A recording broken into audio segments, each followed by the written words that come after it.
So good day everyone, this is Pyro Mariqueño once again. So ngayon, tuturuan ko naman kayo kung paano gumawa ng fan shape. Yan, using fast fuse, no? Okay, so ano nga ba ang kailangan natin? So syempre ang kailangan natin yung paggagawa natin ng fan shape, no?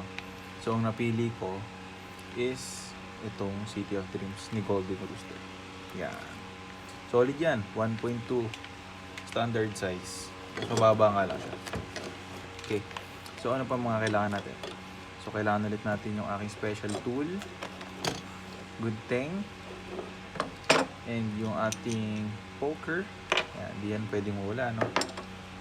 Tape, electric scissors, kasi yan mga boss. Foil, pero hindi natin gagawin yung iniisip nyo, no? Pagka foil.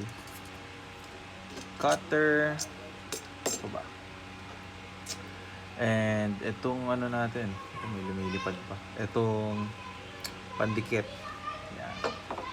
Siyempre hindi mawawala yung fast fuse, no? Yan. So okay, start tayo.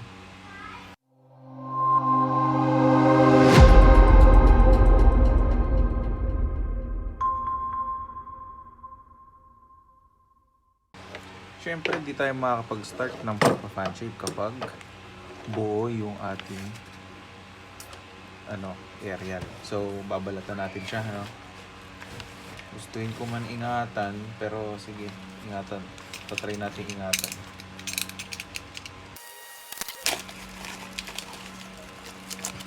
So, marami tayong nakikitang nagpo-post ng ng pagpa-fan shape, no? Pero hindi sila ganun ka-detail. So ngayon, share ko sa inyo para kung trip nyo man gumawa ng fan shape, kaya nyo na sa sarili nyo. Okay. So, yan. Ngayon, hugutin natin isa-isa, no? Nakita nyo yan. Try natin. Yun, so ang bilis lang mahila, no?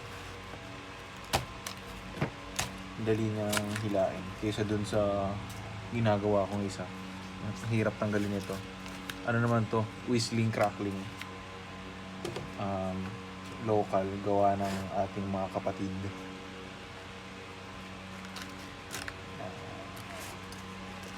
So, ito. Tanggal natin yung first set, no? So, nasa ng ating marker? Yun pala ang nakalimutan ko. So, yun. Nakakuha na ako ng marker, guys. Nakalimutan ko kanina. Sorry. So, ang unang-una natin gagawin, i-label natin yung ating area. So, this is 1, 1, 1, 1. So, bakit nga ba natin nililabel? So, ito kasi, kung mapapansin nyo, kaya ko rin pinili si City of Dreams. Kasi si City of Dreams, every 4 shots, meron siyang pare-pares na kulay. Though meron naman yung iba, so ito lang yung napili ko din. So, ito, kaya 1. Kasi kung mapapansin nyo sa video na City of Dreams, ang unang shot niya is red. Yan. So, red. Tabi muna natin siya. Then, yung number 2 is red din. Red ba siya? Oh, alam ko red. Sorry. 2, para hindi tayo malito mamaya. Kahit magkaiwa-iwalay man yung tube, at least, di ba? Hindi tayo maliligaw. So, hugot lang ulit. Hugot lang ng hugot. Makalat talaga sa tingnan, guys. Wala tayong magagawa dyan, kasi ginusto natin to eh. So, 3. Lilabel natin ito ng 3, no? So, 3. Ito naman, ang pagkakalam ko, purple naman yung kulay nito. Purple.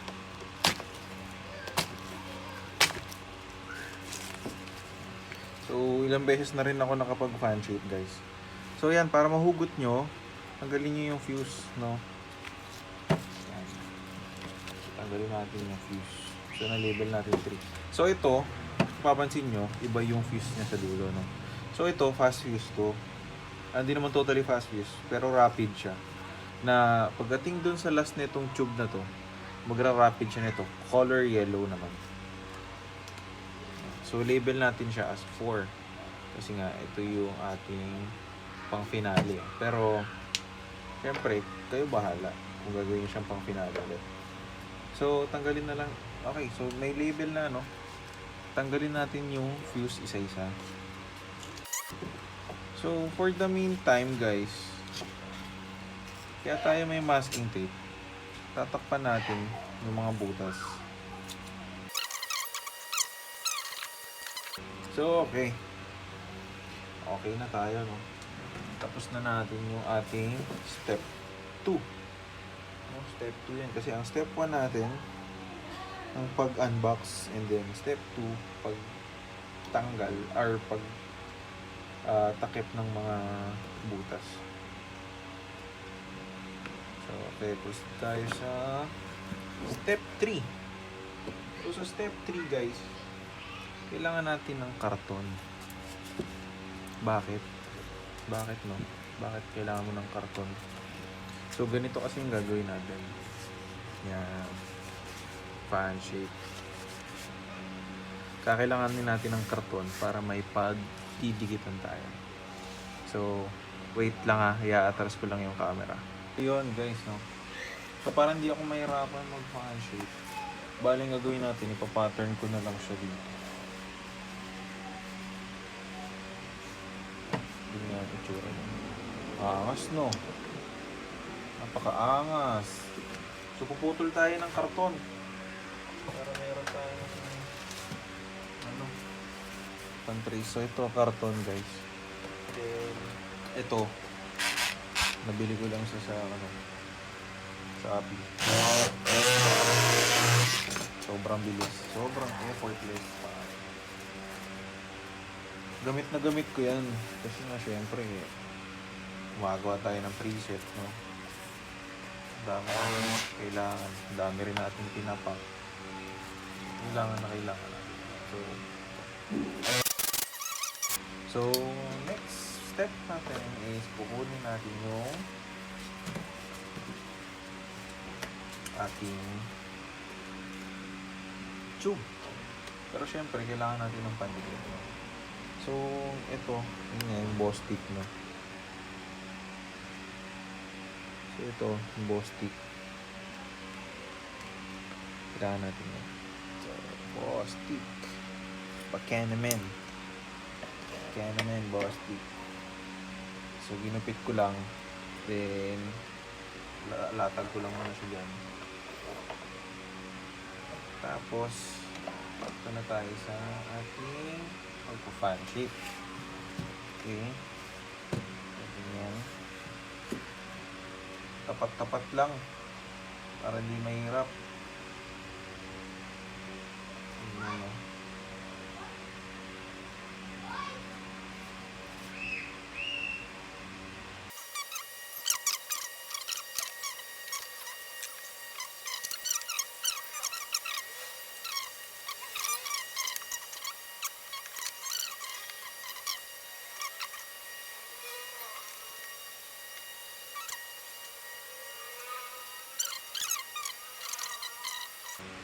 So, antayin lang natin matuyo.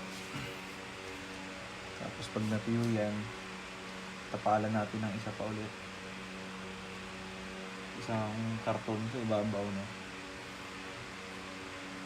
Medyo matagal lang yan. Tapos gagawa pa tayo ulit ng panibago. So, dito ikakat ko na siya, guys. Antayin natin. Habang pinapatuyo natin yung isa, tatapalan ko na yung ibabaw.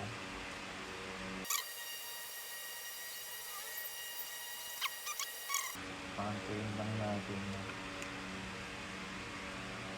This time, tube, no? Kasi kailangan dito, aaralin din natin siya. Hindi lang tayo basta dito. Mahirap kasi magbutas pagka nandun na siya. So, next natin, isipin natin yung pagtatapan niya. So, dito, pwede naman siya dito na. So, goods na tayo dito. Mayroon naman siyang extra butas. So, magdidikit naman tayo pala. Okay. So, tanggalin ko lang muna yung fast fuse, guys. Babago tayong pwesto. Ang tutok lang. Paganti na lang.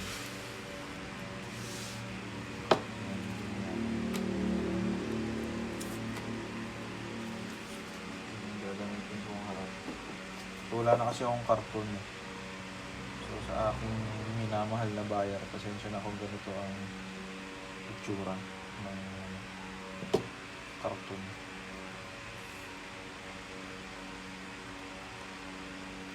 Mahalaga naman ng gagana. Yan ang pinakamahalaga sa lahat.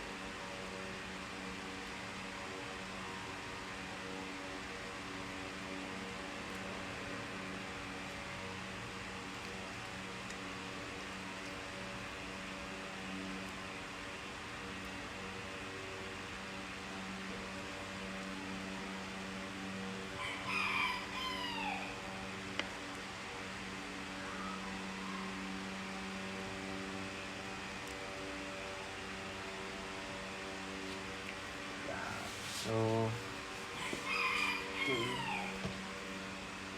Proceed na tayo dito. Yan. Ganun ulit. Tutok-tutok lang. Ito. Ako kinakalat ko muna yung pandikit mo. Tingnan natin ito kanina. Pinagtabi-tabi natin. Tutok lang natin ulit. So, maganda guys kung pantay yung nandito. Pantay yung butas niya. Para pag naglagay tayo, naglatag tayo ng fast fuse, mamaya. So, okay. Mas mabilis. Straight line. Yan.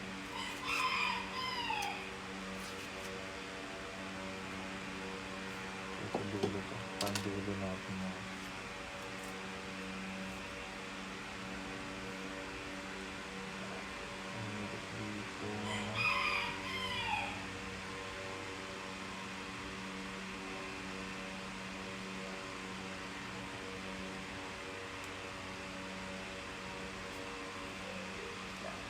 That's one.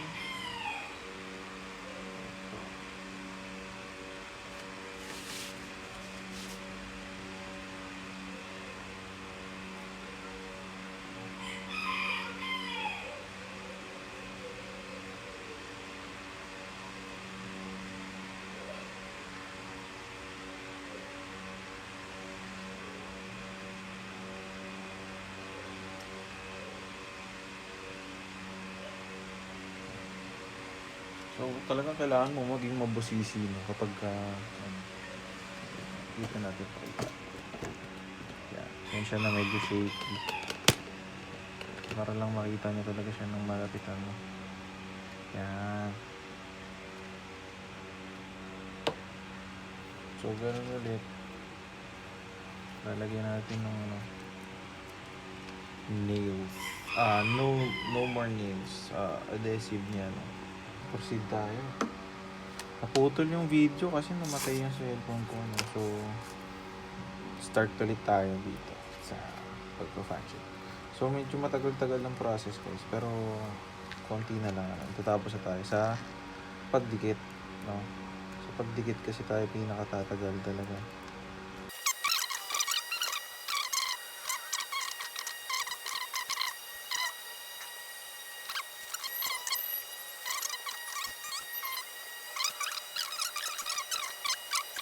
So, cut ko muna dito. Then, wag natuyo.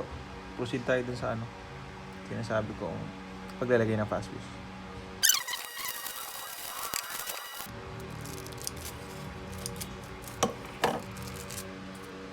So, ayun guys, no. Habang nagdidikit ako ng iba, whistling to, nakita ako ng ibang method. So, kung pwede natin gawin, patong nyo lang, since, nakakailan na ako, patong nyo lang siya sa ibabaw.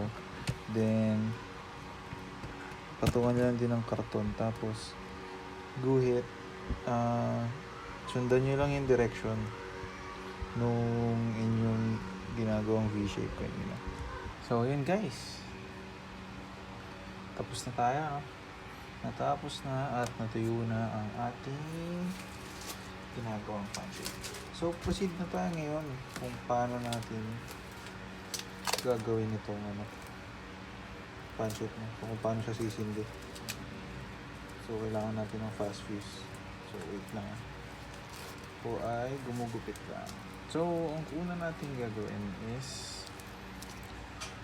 kukunin natin yung isang haba nito ng mga butas, isang haba niyan, then kakat natin. So kakat, okay, nakat ko na, no? So kukuha lang din ako, puputol lang din ako ng extra fuse para may suksok tayo dyan. Papakita ko sa inyo yung steps. So yeah. Gugupit ako ng maliliit, then makikita nyo mamaya kung bakit ako gumupit ng maliliit. So gupit-gupit lang muna.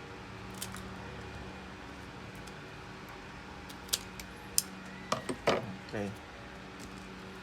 So isang step dito ay ganyan. Kaya sabi ko kanina pantay kailangan natin nakapantay siya dito no? Okay. So ngayong pantay na siya. Wala ako sa pin sa ilalim. Karton. Para pag nagpo-push. Yan. So tatanggalin na natin yung takip. Ayan. Tanggalin na natin. Yung iba hindi ko natatanggalin yan. Kasi hindi naman na magagamit yan So yung mga pinakatatamaan lang talaga. Yun yung pag-aanoan natin. So using our masking tape, ilalak ko siya dito. Titape ko dito. Yan. Titape ko siya dyan.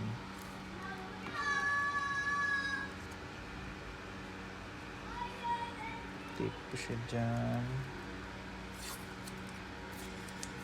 Tape ko siya dito sa kabila. So mga pang natin yan, support. Para lang hindi magalaw-gaw. So for the meantime, ganyan. Then, katulad nga ng sinabi ko kanina, using our poker, bubutasan natin ngayon to. Kung nasaan yung ating butas kanina na. So, wait lang, sisilipin ko Yan. So, nagbutasan ko na. Bubutasan pa rin natin siya, Kasi dyan nyo ilalagay yung fuse na isa. Yan. Yan. Binubutasan ko, guys, Kita nyo naman, Binubutasan ko dito. Then, ganoon din ang mangyayari dito sa iba. Bubutasan din natin sila. Bubutasan natin.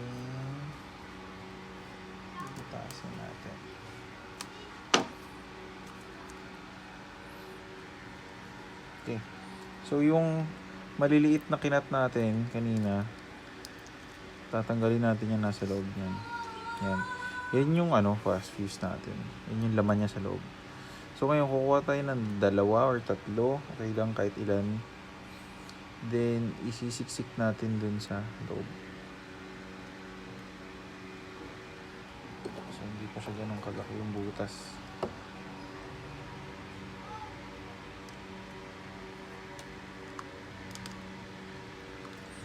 Sisiksik natin.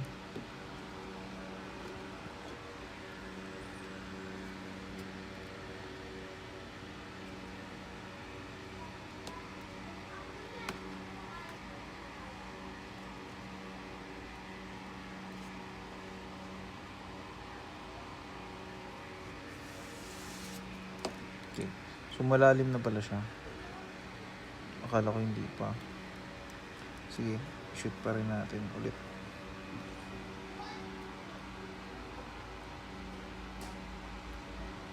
Yan So hindi ko na yan puputulin, guys. Titape ko na siya. Isisil na natin yung So ganyan lang yung process niya. Yan lang yung process natin. Hanggang dulo, So kailangan dito hindi pasmado yung kamay. para dumidikit yung tape. Yun lang naman yung problema din. Pag pasmado kasi yung masking tape, hindi siya nakakapit. So, isusure natin yung dikit na hindi talaga siya matatanggal na.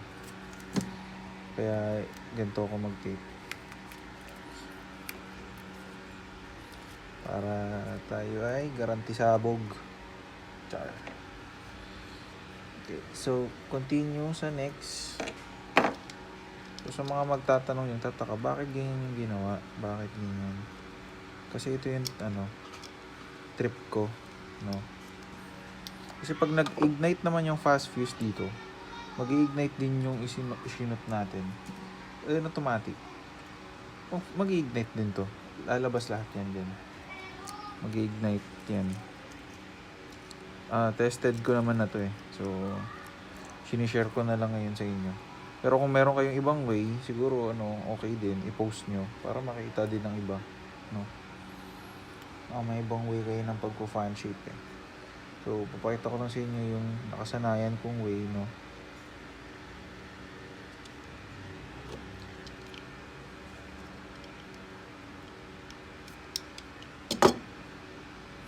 Sasalpak ulit tayo ng fuse. Kick fuse. Salpak lang ulit. Then seal ulit natin.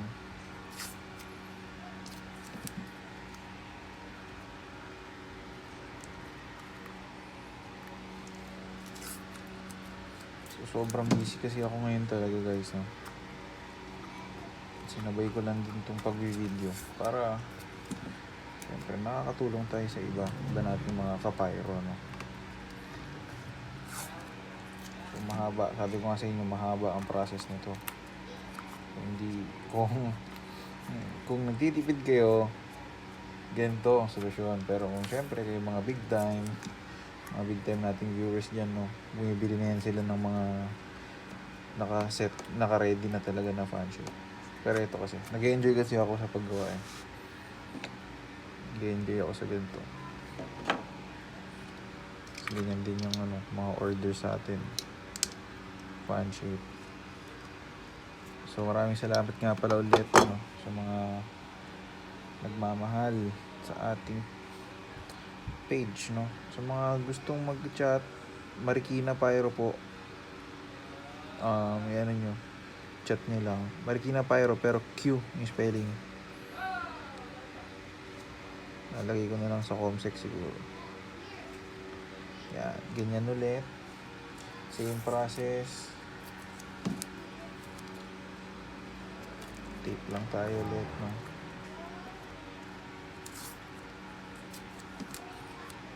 Tape.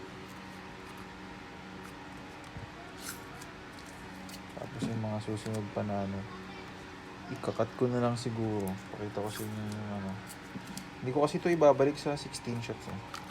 Kasi gagamitin to pang connect dun sa bombshell.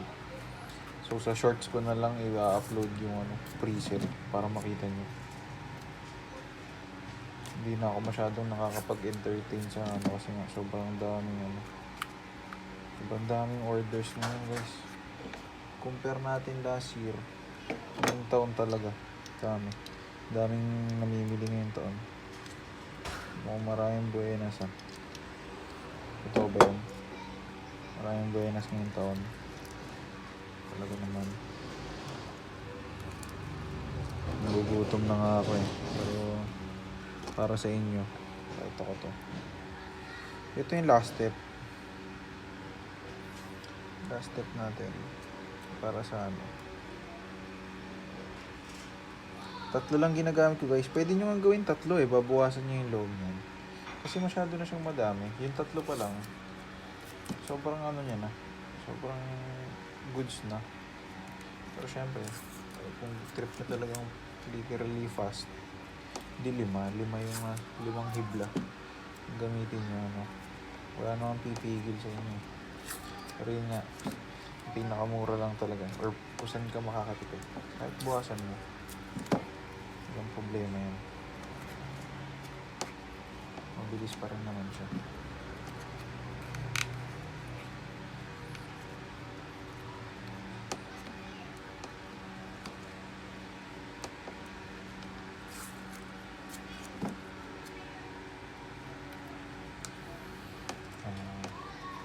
guys eh. So kung makikita nyo, ito yung fast fuse natin. Tapos ito yung mga sinalpak natin sa loob. So ganyan ang itsura niya. Ayan. So ito, iniwan ko. Hindi ko siya tinakpan. Kasi ito, idadirect ko to sa bombshell. Connect siya papunta sa bombshell. Then ito naman, dalawa yung binutas ko kanina. Yung isa papunta rin ng bombshell. Single shot kasi eh. Tapos yung isa, try natin tong itap sa isa pang fan. So, gagawin ko muna yung iba. Pakita ko sa inyo yung finished product. So for now, ikakat ko muna para hindi masyadong mahaba. So ito na sir, no, yung ating finished product. So hindi ko na siya binuong 16 kasi yung order sa akin 8 shots lang. Yan. So ito, nakakonect to sa bombshell, nakakonect sa bombshell. Then ito yung connector niya papunta sa kabila. Yan, ito, papunta doon. Then dito ako magsasalpak ngayon ng isa pang fuse galing sa aerial. So yun lang boss. Check natin, test fire, titingnan natin kung kaya. Pero for now, ito lang yung may papakita ko sa inyong video, no. So yun lang. Thank you for watching.